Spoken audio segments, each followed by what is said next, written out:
तर आजची सुरुवात होते डायरेक्ट यमाई देवी मंदिराच्या दरवाजातून मित्रांनो. कारण आज सुखाचा पण दिवस होता आणि दुःखाचा पण दिवस होता. दोन्ही गोष्टी आज एकत्र आल्या होत्या मित्रांनो. काय कळायचंच सुचना झालं होतं. अचानक त्याचा विजा कंप्लीट झाला मित्रांनो. तर नमस्कार मित्रांनो, आज आपण सकाळी सकाळी तिघंजण गाडीवर चाललो आहेत जवळपास.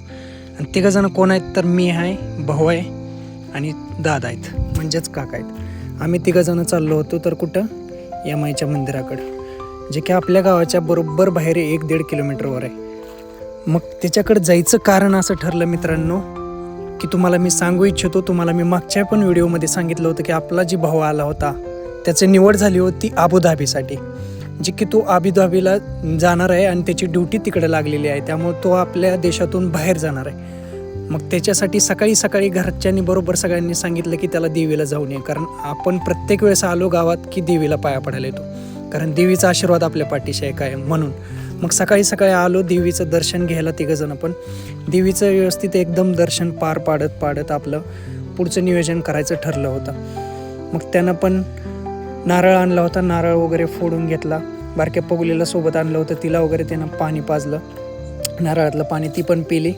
आणि आम्ही दर्शन उरकून पटापटा घरी जायच्या दिशेनं होतो, कारण अजून घरी जाऊन त्याच्या बॅगा वगैरे पॅक करायच्या होत्या, बरोबर ना. मग नंतर आमचं दर्शन व्यवस्थित झालं.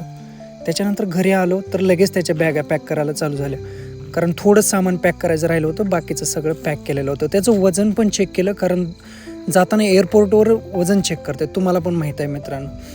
मग सगळे गल्लीतले लोक एकत्र आले. तो जाणार आहे लांबच्या देशात, त्यानंतर रिटर्न 1 वर्ष, 1.5 वर्ष, 2 वर्षांनी येणार आहे, काय माहीत नव्हतं कोणालाच. त्यामुळे सगळे एकत्र झाल्यामुळे त्याला पाठवायला सगळेजण आले होते. त्यानं सगळ्यांचा आशीर्वाद घेतला. आणि मग काय गाडीवर सगळ्या बॅगा ठेवल्या. साहित्य भरपूर नव्हतं तसं, कारण वजन मापूनच घेतलं होतं, कारण एअरपोर्टवर तुम्हाला माहितीच आहे वजन लिमिटेड असते. मग त्याला आम्ही सोडायला जाणार होतो कुर्डुवाडीला. त्यानंतर सगळ्यांचा आशीर्वाद घेऊन आम्ही दोघं निघालो परतीच्या प्रवासाकडे, पुढे कुर्डुवाडीला जाण्यासाठी. मित्रांनो, जाताना तर दुःख तर वाटत होतं, कारण तो लय लांब जाणार आहे. ऑलरेडी माझ्यासाठी त्यानं भरपूर काय काय केलेलं होतं, लांब राहिला होता. तरी पण मनात तशीच भावना ठेवून आम्ही दोघं पुढच्या प्रवासासाठी गेलो. पोचलो कुर्डुवाडीच्या रेल्वे स्टेशनला. रेल्वे स्टेशनच्या अलीकडनंच एक शॉर्टकट घेतला, म्हणजेच रेल्वे स्टेशनवर लवकर पोचाल म्हणून, कारण टायमिंगमध्ये रेल्वे येणार होती. आणि रेल्वे 2-3 रेल्वे गेल्या, पण ह्या रेल्वेचं टायमिंग काय फिक्स नव्हतं, कारण थोडीशी लेट झाली रेल्वे, आम्ही बघितलं चेक करून.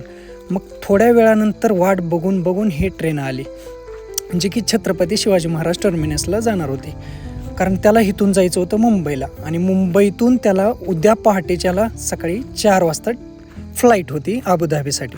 मग त्याच्यासाठी इथून त्याला लवकरात लवकर पोचणं गरजेचं होतं. मग ट्रेन नंतर अर्धा तास लेट होऊन आली. त्याला भेटलो, लास्टची आमची ही भेट झाली मित्रांनो. त्याच्यानंतर माहीत नव्हतं, त्याला म्हटलं लवकरात लवकर ये.